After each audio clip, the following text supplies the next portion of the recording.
Oiê, seja bem-vinda a mais um episódio do Álvaro, Ricardo e eu, podcast em que eu te conto como fazer intercâmbio em Portugal de forma acessível.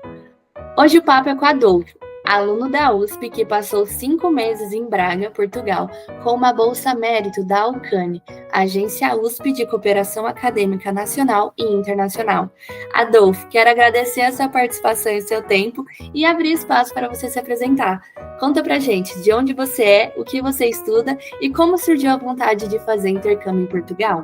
Oi, Júlia, muito obrigado pelo convite, é um prazer estar aqui falando com você. Eu me chamo Adolfo Zuccherato, eu tenho 23 anos, eu sou de uma cidade do interior aqui do estado de São Paulo, chamada Espírito Santo do Pinhal, e eu estudo Física Médica aqui na Faculdade de Filosofia, Ciências e Letras de Ribeirão Preto, da Universidade de São Paulo. Falando um pouco mais aqui de como surgiu essa vontade de fazer intercâmbio, né? Eu sempre tive vontade de fazer intercâmbio, mas eu sempre tinha alguns problemas também, né? Que eram os dois principais problemas, na verdade, que eram o dinheiro, né? Que eu não tenho condição de ir para fora sem ter auxílio de alguma instituição, né? E o outro problema era o idioma, que eu também não sei falar inglês de modo fluente e nem outros idiomas europeus. Então eu tinha esses dois principais problemas. Essa bolsa e o Destino Portugal veio para solucionar esses seus dois problemas, né? Na FEA, que é a unidade que eu estudo, também exige certificado de proficiência caso você vá para países que não falam português. Então, tem certificado de espanhol, certificado de inglês. Então, Portugal acaba sendo um destino bem concorrido aí, para Exatamente. quem não consegue arcar com um TOEFL, um Cambridge ou outros similares. E você, então, foi fazer um semestre da faculdade na Universidade do Minho, né? Como que foi o processo seletivo? Conta pra gente como que funciona essa bolsa da Alcane. Então, depois que eu pesquisei, né, o edital no Sistema Mundus, o Sistema Mundus é o sistema da USP que é voltado para essa questão de internacionalização dos alunos. Aí eu li todo o edital e no edital tinha algumas coisas, né? Então, a inscrição, como que a inscrição foi feita e o processo de seleção. A gente tinha que preencher o formulário no Sistema Mundus e anexar um documento que eles chamavam de plano de estudos, que a gente tinha que elencar as universidades que a gente queria em ordem de prioridade e dentro de cada universidade colocar 3 disciplinas que a gente teria interesse em fazer de acordo com a nossa área na instituição de origem, né? Então, eu coloquei nessa ordem, Universidade de Lisboa, Universidade do Porto e Universidade do Minho. Eu fiz esse documento, anexei lá no Sistema Mundus, e aí depois, acho que de um mês e pouquinho, saiu o resultado, né? E a seleção foi feita pela nota normalizada por turma, né? Pela média normalizada por turma, né? Que acho que depois a Julia vai falar um pouquinho mais, mas esse foi o critério de seleção que a Filô usou, né? Foi a média normalizada por turma. E aí, uma vez que eu tinha passado nesse processo, aí o pessoal da Comissão de Relações Internacionais da Filô ia fazer o contato com a instituição estrangeira, de acordo com a minha ordem de prioridade. Então, primeiro eles foram falar lá com a Universidade de Lisboa, mas aí a gente recebeu que não tinha vaga. Mesma coisa para a Universidade do Porto, que não tinha vaga também para o semestre que eu ia, né? E aí eles foram falar lá com o pessoal da Universidade do Minho, e aí tinha vaga, e aí eles fizeram a minha inscrição lá, a minha indicação, que eles chamavam. E aí depois eu teria também que fazer o meu processo de candidatura dentro do site da Universidade do Minho. Falando um pouco mais sobre a bolsa, essa bolsa é chamada Bolsa Mérito, né? A Bolsa Mérito da Alcane, como a Júlia falou. Acho que ela funciona mais ou menos da seguinte forma, assim, todo ano a Alcane distribui para as universidades, para as unidades dentro da USP, algumas cotas dessas bolsas, né? Então, a Filô recebe um tanto, a FEA recebe outro tanto, o Instituto de Física recebe outro tanto, né? E aí, então, as unidades recebem essas bolsas e as próprias unidades são responsáveis por fazer os processos seletivos, né? Então, aí, por isso que isso varia de acordo de unidade para unidade também. Cada unidade vai ter processos e critérios diferentes de uma outra unidade, por exemplo. Então, a minha experiência que eu estou relatando aqui é uma experiência da Filô. Aconselho quem estiver ouvindo a procurar, né, da sua unidade também para saber como que funciona. Mas aí é isso, aí a Alcane distribui essas bolsas para as unidades, e as unidades ficam responsáveis por fazer os processos de seleção dessas bolsas. No meu ano passado, a Filô tinha recebido 6 bolsas mérito, e aí ela dividiu essas 6 bolsas em 2 editais. Então, tinham 3 bolsas, que era para um edital de Estados Unidos e países europeus, e outro edital que era para América Latina e para Portugal. Eu, no caso, me inscrevi só para esse segundo edital da América Latina e Portugal, e aí eu só coloquei universidades portuguesas, eu não coloquei nenhuma outra universidade da América do Sul.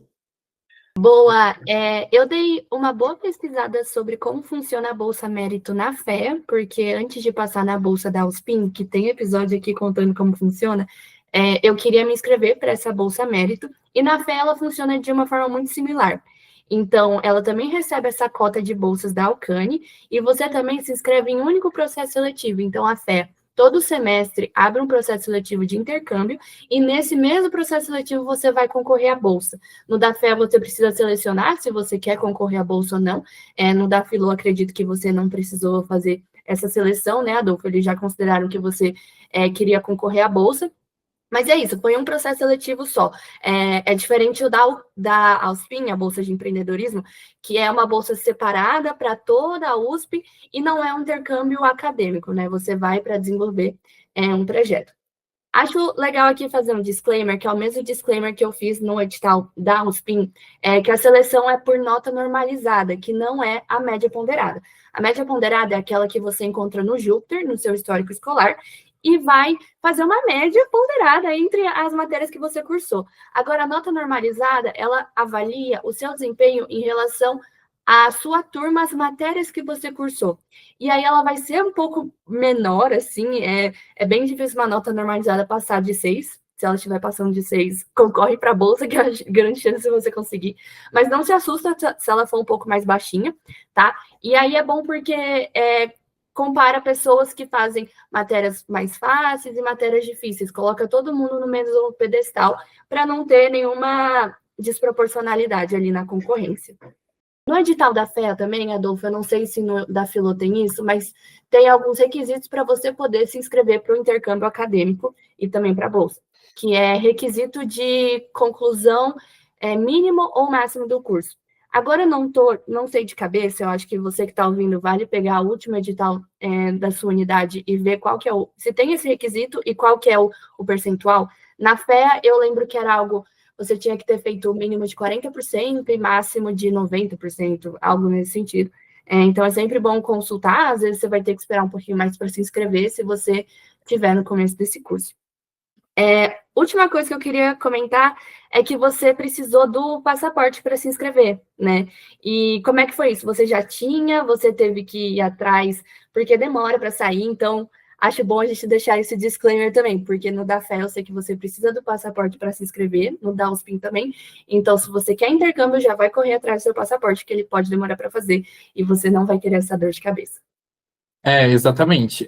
Para me inscrever no edital da Filô, eu não precisei do passaporte. Eu precisei do passaporte na hora de me candidatar, fazer um processo de candidatura para a Universidade do Minho, que daí eles pedem o passaporte. E eu não tinha passaporte.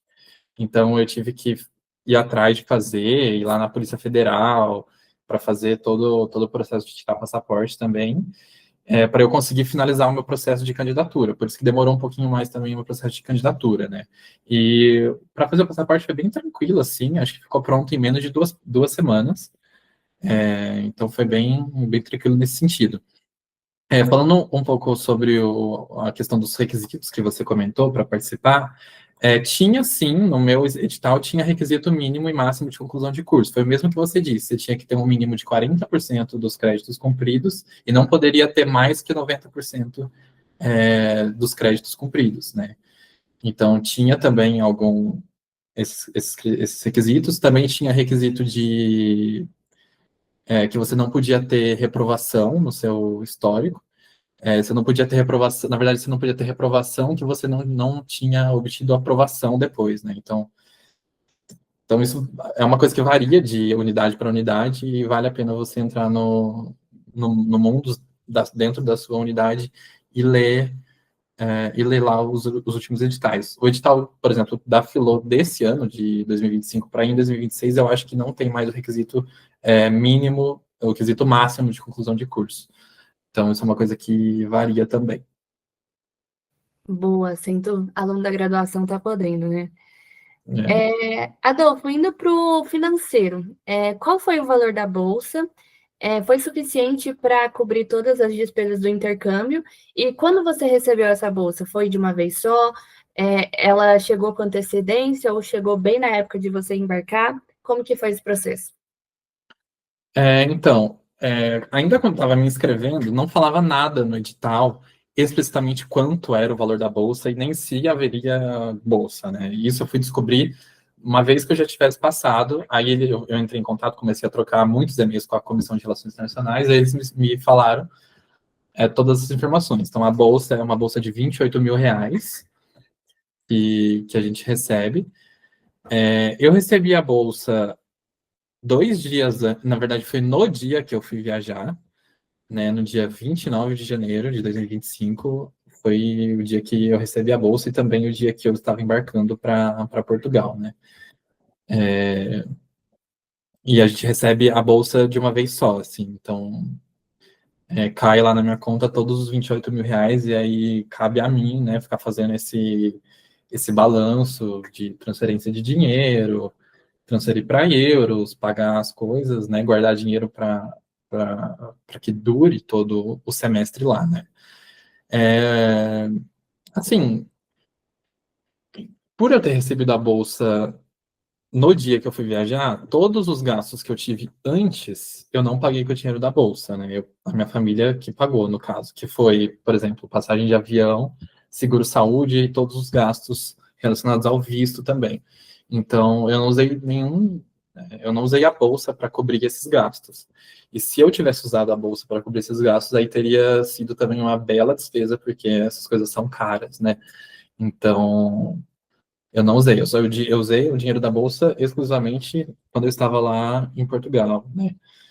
E eu consegui viver com o dinheiro da bolsa até maio de 2025, né? Então, eu consegui, eu tentava economizar o máximo que dava, assim, porque também era uma época que o euro estava bem caro, assim, então a gente tinha que ficar monitorando o valor do euro para transferir euros, né? E falando um pouco disso, já uma dica de antemão aqui, tenham conta internacional, né? Não sei qual conta que vocês têm, mas eu resolvi, depois de pesquisar com meus amigos que já tinham ido para o exterior, abrir uma conta na Wise. Então, eu recebi o dinheiro da bolsa e eu ia mandando para minha conta da Wise, e aí a gente ficava avaliando o euro, se estava bom ou se estava muito alto, e aí a gente transferia o valor de real para euro, né? Bom, eu também abri conta na Wise e tô nesse monitoramento do euro. Quando ele baixa, eu compro um pouquinho e vou de poucos em poucos. E você falou que a bolsa durou até maio. Você voltou quando? Em junho? Isso, eu voltei dia 30 de junho. Entendi. Então a bolsa durou ali 4 meses, né? Isso. Acho bom a galera ter isso em mente, que para despesas de passagem, de visto, de seguro, é bom, e até por segurança própria, é bom ter um tanto guardadinho ali. Às vezes a bolsa não vai ser suficiente para arcar com todos os seus gastos. E o Adolfo comentou aqui que a bolsa da Filô é de 28 mil, e no edital da FEA não vem isso explícito também. Por isso que é bom você perguntar para o International Office da sua unidade se existe essa bolsa. Provavelmente vai existir, só que ela não é tão bem divulgada, tá? No da FEA você só coloca que quer concorrer à bolsa, mas eles nem falam qual é o valor. Varia de edital para edital, mas normalmente não. E na FEA, as bolsas elas são de 14 mil para quem não tem PAPF, que é o auxílio social, e de 28 mil para quem tem o PAPF. Então tem essa diferença também. Por isso que é bom você entrar em contato com o International Office, que eles vão esclarecer tudo isso para você. Adolfo, e você comentou comigo que você tinha a bolsa PIBIC de iniciação científica. Como ficou essa bolsa quando você foi para Portugal? Você teve que cancelar? Sim, na verdade, a gente não pode, por regra dos dois editais, né, tanto da PIBIC quanto do edital da Alcane e o edital da Filô, a gente não pode receber duas bolsas ao mesmo tempo, exceto o PAP, né? Aí acho que vale a pena ler as regras certinho, mas a gente não poderia receber duas bolsas ao mesmo tempo. Então, um pouco antes de eu ir, né, de eu embarcar no dia 29 de janeiro, eu entrei em contato com meu orientador, e meu orientador entrou em contato com a comissão de pesquisa da Filô para fazer o processo de transferência de bolsista dentro da Bolsa PBIC, que é me tirar da bolsa, me desvincular da bolsa e colocar um outro aluno lá no meu lugar. Com isso, eu estaria liberado no sistema, porque daí eu estaria sem bolsa, e aí a comissão conseguiria realizar o pagamento da bolsa de intercâmbio para mim. Então é isso, você não pode ter duas bolsas ao mesmo tempo. Aí, o que eu fiz foi ficar com a bolsa de pesquisa até janeiro, né? E aí, pouco tempo, uma semana antes de eu viajar, de eu receber a confirmação que eu iria viajar, aí a gente fez todo o processo de desligamento e transferência do bolsista da Bolsa PBIC. Acredito que com a Bolsa PUB é a mesma coisa. A FAPESP eu não sei, tem que pesquisar como que é as regras da FAPESP. E agora indo para as perguntas sobre a sua experiência em Braga. Como eram as aulas da universidade? Foi difícil acompanhar? Elas eram em português? As avaliações eram muito difíceis? Como foi essa sua vida universitária? Então, como eu disse, né, eu faço física médica. Física médica é um curso super específico que não tem em todo lugar do mundo, né? Na Universidade do Minho não tinha especificamente o curso de física médica, mas tinham matérias que tinham a ver com a física médica, né? Então, lá eu era considerado um aluno da engenharia biomédica. Eu tinha que cumprir 60% dos meus créditos totais tinham que ser da minha área, que no caso era engenharia biomédica, né? Porque eu era considerado aluno da engenharia biomédica. E os outros 40% eu poderia fazer livremente qualquer área, assim.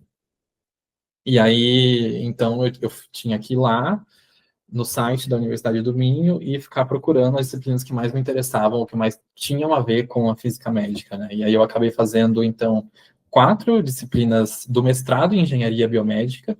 Lá, o mestrado em engenharia biomédica tinham diferentes ênfases. Tinha uma ênfase que era de informática médica, tinha outra ênfase que era da engenharia clínica, e aí tinha uma terceira ênfase que era em eletrônica, se eu não me engano.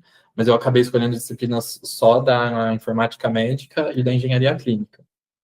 Aí eu escolhi essas 4 disciplinas e aí escolhi uma quinta disciplina da licenciatura em física, que essa era mais parecida com o que eu estudo, né, com física médica. Então, basicamente, eu fiz essas 5 disciplinas lá. Lá eles usam o sistema de créditos que chama ECTS, que é o sistema europeu de créditos, né, de acordo lá com as horas-aula, horas de trabalho autônomo também. Então, tem que ficar ligado também um pouco nisso na hora de fazer, de quantos créditos que você vai escolher pegar. Dentro dessas minhas disciplinas, todas as aulas, elas eram em português. Isso, para mim, no início foi um pouco difícil de entender, porque eu tinha muita dificuldade no começo de entender o português europeu, o português de Portugal, né? E aí os professores, eles falavam muito rápido, e aí você tinha que ficar prestando muita atenção, assim, para conseguir entender o que eles estavam falando, né? Mas aí isso depois, com o tempo, melhorou. Então, no final do semestre, eu já estava assim, melhor na questão de entender o que eles estavam falando.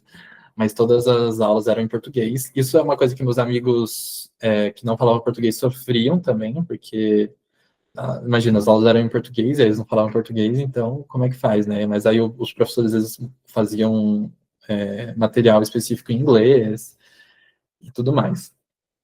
Então, todas as aulas eram em português. Falando um pouco das avaliações, lá o sistema de avaliações, eu senti que é diferente daqui, porque aqui a gente está muito acostumado com prova, né? Lá eles não fazem tanta prova, não. Lá é mais trabalho em grupo, assim. e que eu particularmente não gosto muito, porque acho que demora muito tempo, e aí, enfim, eu prefiro a prova nesse sentido, mas era mais trabalho em grupo, assim, as avaliações. Eu não sei se isso era uma coisa muito específica do mestrado da engenharia que eu estava fazendo, mas eram muitos trabalhos. Tinham provas, mas eram provas que valiam menos, diferente daqui, por exemplo, que as provas têm um peso muito maior, e se tem trabalho aqui, o trabalho é para ajudar aumentar um pouco a nota, porque geralmente as notas das provas são menores, né? Lá não, lá é o contrário. Então, esse foi o sistema de avaliação que eu encarei também. Bom, eu também sou do time que prefere prova. Você tinha comentado comigo que existe um percentual limite de reprovação que você pode ter, sendo bolsista, né? Senão você corria o risco de ter que devolver a bolsa. Você lembra mais ou menos quanto era esse percentual? Isso, dentro das regras lá do edital da Alcane e do edital da Filô, que eu comentei mais cedo, tinham algumas regras, né? E uma dessas regras era que o aluno precisava obter uma aprovação acima de 65% do total de créditos que ele estava fazendo. Então, eu tinha que ter esse percentual mínimo de aprovação de 65%. Se eu tivesse um percentual abaixo disso, eu ia ter que devolver a minha bolsa proporcionalmente ao tanto de créditos que eu não fui aprovado. Então, tem essas regrinhas também que tem que ficar ligado, daí vale a pena falar de novo, vá lá no Sistema Mundus e leiam o edital para ficar ligado certinho nas regras. Adolfo, falando da sua vida social, da sua interação com intercambistas, da sua vida universitária, onde você morou lá em Portugal? E como era a vida universitária? Como era viver em Braga como universitário? Então, onde eu morei, né, foi até um pouco engraçado, que foi um pouco de perrengue essa história, né, porque, assim, quando a gente estava fazendo o processo de candidatura, que nem eu contei mais cedo, a gente tinha uma opção lá se a gente deveria, se a gente deveria não, se a gente queria concorrer ou não a uma vaga na residência universitária, né. E aí, eu estava fazendo o processo junto com a Duda, né, que é uma amiga minha da Química, daqui da Filô também, que foi no mesmo edital que eu. E a gente estava fazendo o processo tudo junto. Aí ela colocou que queria, eu também coloquei que queria concorrer a uma vaga na residência universitária. Aí depois, quando saiu o resultado, só em janeiro, né, bem depois, aí a Duda tinha conseguido a vaga na residência e eu não. Eu acho que o critério deles era o quão rápido você enviou sua inscrição. Assim. Eu enviei mais tarde a inscrição porque demorou para sair os documentos de aprovação do coordenador da Universidade do Minho. A Duda enviou um pouco mais cedo. Então, eu acabei não conseguindo a vaga na residência universitária. Mas aí a gente decidiu, a Duda decidiu que não queria também, ela desistiu da vaga que ela tinha conseguido, e aí a gente decidiu morar junto, procurar um lugar, né, para gente morar junto em Portugal, em Braga. Aí, só que a gente foi para Portugal sem ter assim um negócio real, assim, a gente tinha uma ideia, algumas casas que a gente tinha gostado, pesquisado aqui, mas a gente queria chegar lá e ver, fazer uma visita e tal, né? Aí eu acabei indo primeiro do que a Duda, porque a Duda teve um atraso no visto dela, o meu visto chegou antes de eu ir, aí eu fui sozinho. Aí no que eu fiz sozinho, eu aluguei um hotel para eu ficar na primeira semana, e enquanto isso eu ia visitando algumas casas que eu e a Duda a gente tinha gostado, né? E aí uma dessas casas que eu fui visitar, e eu fiz uma chamada de vídeo com a Duda, era uma mansão, era uma casa gigante, assim, que tinha uns 17 quartos, administrado por uma imobiliária, e tinha uns 17 quartos, vários banheiros, duas cozinhas, era uma mansão gigantesca, assim, e o aluguel também não era tão caro, era perto da universidade, era numa região boa ali, e aí a gente decidiu que a gente ia morar ali mesmo. Aí a gente fez toda a papelada, contrato e tudo mais, e aí a gente decidiu ficar nessa casa gigantesca de 17 quartos que só morava estudante. Falando um pouco mais sobre a minha vida universitária, Braga, né? Eu estudei na Universidade do Minho, em Braga. Tem dois campos da Universidade do Minho, um em Braga e outro em Guimarães. Eu e a Duda ficamos no campo de Braga, no campus de Braga. É, a vida universitária lá, ela tem, mas ela não tem tantas coisas assim, sabe? Por exemplo, não tem, tipo, festa universitária, assim, não tem tanto. Tanto que a gente ia muito pro Porto, que lá tem uma vida universitária maior, assim, né? Por causa que é maior, uma cidade maior, enfim. Mas a vida universitária lá em Braga, na Uminho, era bem boa, era bem bacana também. Uma dica, até uma dica que eu dou aqui para as pessoas que vão para lá, façam associação com a entidade Erasmus, né? É uma entidade que é feita por alunos e é uma entidade que visa fazer uma integração de todos os alunos intercambistas que estão indo lá fazer intercâmbio, estão no mesmo barco que você. E aí, você estando lá dentro dessa associação, você faz muitas atividades junto, você conhece mais gente, você tem a oportunidade de treinar o seu inglês. Eu falei muito inglês por causa disso também. E aí a gente fazia várias atividades em conjunto, assim, eles organizavam festas também, caminhadas, um monte de coisa. Então, era uma vida, assim, uma vida universitária que tinha bastante atividade nesse sentido, sabe? E aí a gente conciliava também com as nossas aulas, né? Com as nossas aulas, nossas atividades que a gente tinha que fazer. As nossas aulas lá eram de manhã e à tarde, então. Só que a gente tinha dias que a gente não tinha nada, tinha janelas, né? E aí a gente ia dosando, assim, né? Nas atividades que a gente ia fazer com os outros alunos, nas aulas. Enfim, foi mais isso. Que legal, adorei escutar sobre essa experiência de morar em uma grande república de Né? intercambistas e estudantes internacionais, e você conseguiu treinar o seu inglês mesmo estando em Portugal, né? Muito legal isso. Isso, foi uma coisa que eu também não esperava, porque eu não falo inglês fluente, então eu consegui melhorar muito meu inglês falando com outras pessoas. É, E, enfim, eu recomendo, sabe? Assim, treine seu inglês, por mais que não seja bom, porque o meu é péssimo, mas só de conseguir fazer, se entender e entender o que o outro tá falando também, eu acho que já vale muito, sabe? Já é uma baita coisa. Boa, porque provavelmente não é a primeira língua de ninguém lá, né? Então, todo mundo Exatamente. no mesmo barco. Exato. Boa. E nessas janelas que você não tinha aula, eu vi no Instagram que você conseguiu viajar bastante, né? Quais países você foi? Como que era essa rotina de viagens? Então, isso é uma coisa também que, uma vez que a gente já está lá, né, é muito mais fácil você conhecer outros países, outras cidades em Portugal. Então, a gente queria muito, assim, né, conhecer, só que aí a gente estava pesquisando, né, como que foi? É, Bom, primeiro, né, eu tive a oportunidade de conhecer a Espanha, a França, a Suíça e além de Portugal, né. A gente tentava sempre fazer viagens que davam para encaixar, por exemplo, num final de semana ou num feriado, ou depois que as aulas tivessem acabado, né? Em final de semana, a gente mais ia para lugares mais próximos de Braga, então a gente conhecia lugares de Portugal, a gente foi para Lisboa, Porto, Nazaré, enfim, várias cidades ali por perto. No carnaval, no feriado de carnaval também que a gente teve alguns dias ali de folga, a gente foi para Galícia, a região ali no norte, né, de Portugal, da Espanha, é bem perto de Braga, e aí a gente passou 4 dias naquela região, a gente conheceu Santiago de Compostela, Vigo e Corunha. Aí, só que teve uma semana essa foi a maior viagem, assim, né? A maior viagem que eu fiz, que foi a Semana da Páscoa. Lá na Semana da Páscoa não tem aula. É como se fosse uma Semana Santa aqui pra gente, ou a Semana da Pátria, que é uma semana que a gente não tem aula também. E aí a gente, a gente organizou uma viagem, né? Acho que um mês e meio antes da data, a gente organizou essa viagem. E a gente foi para França, né? E aí a gente tentou conciliar com todos as vontades, né, do nosso grupinho de brasileiros que a gente fazia parte.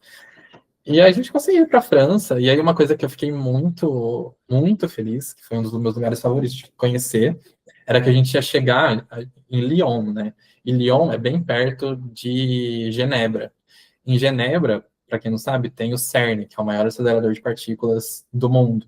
Para quem é da área da física aí deve saber. E aí eu convenci todos os meus amigos assim a ir lá comigo. É, e foi bem legal, todos adoraram. Então, fiquei muito feliz de ter conhecido o CERN. Ai, que legal. Deus abençoe a semana do saco cheio. Sobre isso. Boa. E quando você retornou ao Brasil, teve alguma prestação de contas que você precisou fazer para a Alcane? Teve, não foi uma prestação de contas literalmente, eu não tive que explicitar quais foram os meus gastos, o que eu gastei a bolsa, mas eu tive que fazer um relatório dizendo, contando um pouco a minha experiência, falando as matérias que eu fiz, o que eu aprendi em cada matéria e tudo mais. E aí, então eu tive que fazer esse relatório final, mas uma prestação de contas, assim, de uma maneira mais literal, eu gastei tanto de dinheiro com tal coisa, isso não. E aí foi isso. Falando um pouco mais também sobre depois que eu retornei para o Brasil, uma coisa também que para mim foi um problema, que foi que eu não consegui reaproveitar as disciplinas que eu fiz lá com as disciplinas obrigatórias do meu curso aqui de física médica, né? Mas isso é uma coisa que eu acho que varia muito de curso para curso. Meu curso é um curso super específico, né? Então, não é todo lugar que tem, como eu disse. Mas o que eu consegui fazer, e isso eu acho que dá para todo mundo fazer sim, é aproveitar esses créditos como créditos de disciplinas optativa e eletiva, né? Porque a gente tem que cumprir um determinado número de créditos de optativas, e aí com isso, com essas matérias que eu fiz lá, eu já matei todos esses créditos, então não preciso cursar nenhuma disciplina optativa a mais até quando eu me formar. Ai, que bom, pelo menos essas você conseguiu aproveitamento. Sim. Adolfo, e agora encaminhando nossa conversa para o fim, o que mais te impactou em toda essa experiência? Qual foi o momento mais marcante? Olha, eu acho que o que mais me marcou lá, o que eu tirei de lição, né, do intercâmbio como um todo, foi a maneira com que eu vejo e vivo a minha vida. Porque lá a gente sempre tinha a máxima de que a gente tinha que aproveitar tudo ao máximo, porque ia acabar, sabe? E eu sou uma pessoa muito preocupada, eu me preocupo demais com tudo. Isso é um problema para mim, porque eu fico muito ansioso com tudo. E lá, a gente tinha as nossas obrigações, que era estudar, tirar nota, né, e tal, mas a gente também queria aproveitar ao máximo tudo o que Portugal e essa oportunidade estava nos ofertando. Então, e aí eu consegui aprender um pouco isso com os meus amigos de lá também.